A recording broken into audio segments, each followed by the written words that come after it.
good morning. දැන් අද මම යන්නේ ඉංගිරිය පැත්තට. ඉංගිරිය කලවාන. ඊපෙන් දාලා ඉංගිරිය බුලත් සිංහල කලවාන පැත්තට තමයි යන්නේ වන් ඩේ එක.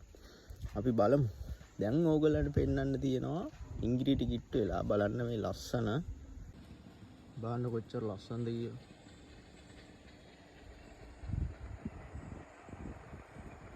මේ පාරේ මං ගිහිල්ලා තියෙනවා හැබැයි නවත්තලා ලස්සන බලන්න chance එකක් හම්බෙලා නැහැ. දැරණියගල පැත්ත වගේ. දැරණියගලත් මං සෑහෙන්නේ කීප සැරයක්ම ගිහින් තියෙනවා. මාර ලස්සනයි. ඉස්සරහට ගිහින් බලමු. මේ බලන්නකො. දැන් මම මේ හල් වතුර පහුවෙලා ඉස්සරහට යනවා. දැන් බුලත් සිංහල ළඟයි. මේ පැත්තේ ගොඩක් තියෙන්නේ කුඹුරු. මාර ලස්සනයි. කුඹුරු තියෙනවා සෑහෙන්න. ඉංගිරිය පැත්තෙන් අම්මා බලනකොට කුඹුරුම තමයි තියෙන්නේ. බලන්න පරිසරේ හරිම නිශ්ශබ්දයි. වාහනත් නැහැ මුකුත් නැහැ. ඔන්න දැන් මම මෝල්කාවෙන් කලවාන පැත්තට හරවලා ඉන්නේ. දැන් ගස් කොළන් තියෙනවා. අලුත් කාපට් එකක්. මම දැන් සිංහරාජ පැත්තට යන හින්දා මේ වලතෙන් හදපු පාරවල් වෙන්න ඇති. යන්න පාරේ ලස්සන. අර ටික මාර ලස්සනයි. අමුතු ලස්සන තියෙන පල්ලෙහා ගඟක් ගලාගෙන යනවා. කුඩා ගඟ මං හිතන්නේ. වතුර නම් අඩුයි මේ. මාර ලස්සනයි. මාර ලස්සනයි. හැබැයි රස්නේ අවුවයි. කුඩා පැති වගේ නෙමෙයි. එන්න අපි යන මාකෙලි ඇල්ල බලන්න. අපි නෙමෙයි මම තනියම. මේක මගේ මේමයි සෝලෝ ගමන් එහෙ මෙහෙ යනවා ඉතින්. අර ටුවර් යන්නේ නැහැනේ සෝලෝ. එක ටුවර් එකක් ගියා ඒක ඕගොල්ලන්ට දාලා ඇති. මේක තමයි ඔෆිෂියල් සෙකන්ඩ් සෝලෝ ටුවර් එකක් නෙමෙයි ඉතින් පොඩි ගමනක් වගේ එකක්. පඩිපෙළ උසයි සෑහෙන්න කකුලේ තුවාලයක් තියෙනවා. පුරුදු විදිහට කඳු නගින්න බෑ. විදෙනවා. වතුර නම් අඩුයි නේ. අනේ ඒත් ලොකුවට ඉස්සෙල්ලා නෑ. බලමු වතුර අඩුද කියලා. අනේ වතුර අඩු නෑ. සාමාන්‍ය වතුර තියෙනවා. අන්න මාකෙලි ඇල්ල.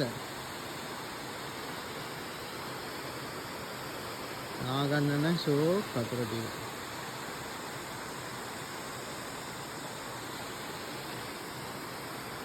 ලස්සනයි.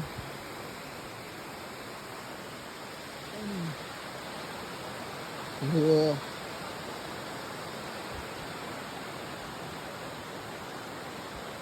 බලමු. මේ දියල්ලත් ලස්සනයි.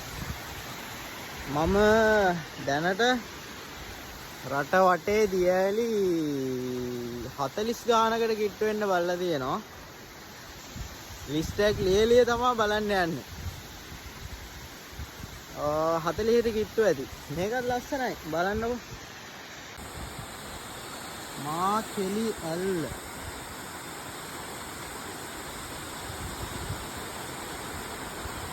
ගලේ තියෙන තනියද? අනිකර ගල් මේ වතුර වැඩි කාලට අම්මෝ හිතා ගන්න බැරි විදිහට වතුර එනවා. යන්නේ පෑවිල්ලේ ඉන්න වතුර සෑහෙන අඩු.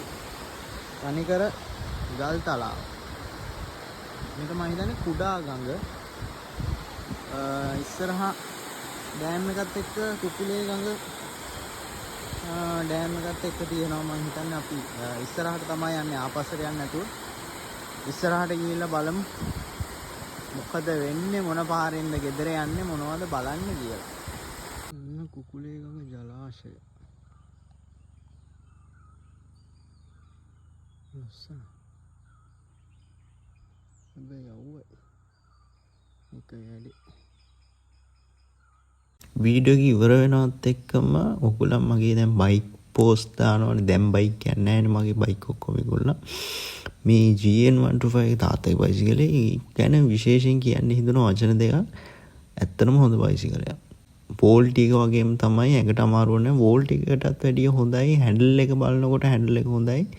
අපහසුවක් නැහැ. මං මේ ටුවර් එකේ කිලෝමීටර් 150 එක දිගට පැත්තා කිසිම අමාරුවක් නැතුව.